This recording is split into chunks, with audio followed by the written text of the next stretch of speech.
এই একটা মুহূর্তের জন্য যে কবে থেকে আমি অপেক্ষা করে আছি, আমার লিয়ানার প্রথম সমুদ্র দর্শন।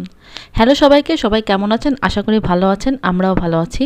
তো আমরা সবাই ঠাকুরের নাম নিয়ে বেরিয়ে পড়লাম, যাচ্ছি হচ্ছে পতেঙ্গা সি বিচ। আমাদের বাসা থেকে বেশি দূরে না, কাছেই। তো এখানে আমরা সবাই রেডি হয়ে গিয়েছি। আরও এই ট্রিপটা আমার জন্য বেশি স্পেশাল, কারণ এখানে আমার বাবা মা এবং আমার শ্বশুর বাবা মা সবাই মিলে আমরা যাচ্ছি লিয়ানাকে প্রথমবার সমুদ্র দেখাতে। সমুদ্র যেহেতু সবারই খুব প্রিয় এবং লিয়ানা প্রথমবার দেখবে এবং দেখে কি করবে এটা নিয়ে আমরা খুবই এক্সাইটেড ছিলাম। তো এই জন্য সবাই বেরিয়ে পড়েছি আর সবাই খুব আনন্দেই ছিলাম। এখানে আমার শাশুড়ি মা একটু ব্লগিং করছিল, তো আমি ভাবলাম ক্লিপটা রেখে দিই। মা সবাইকে দিয়ে হাই দেওয়াচ্ছিল। তো আমার খুব ভালো লেগেছে জিনিসটা, এরকম স্মার্ট শাশুড়ি সবারই দরকার। তো এখানে আমরা রাস্তায় আসলে বৃষ্টি পড়ছিল এবং লিয়ানা অলরেডি ঘুমিয়ে পড়েছে। তো লাস্টে আমি মার একটা গান দিয়ে শেষ করছি। পাশে ছিলে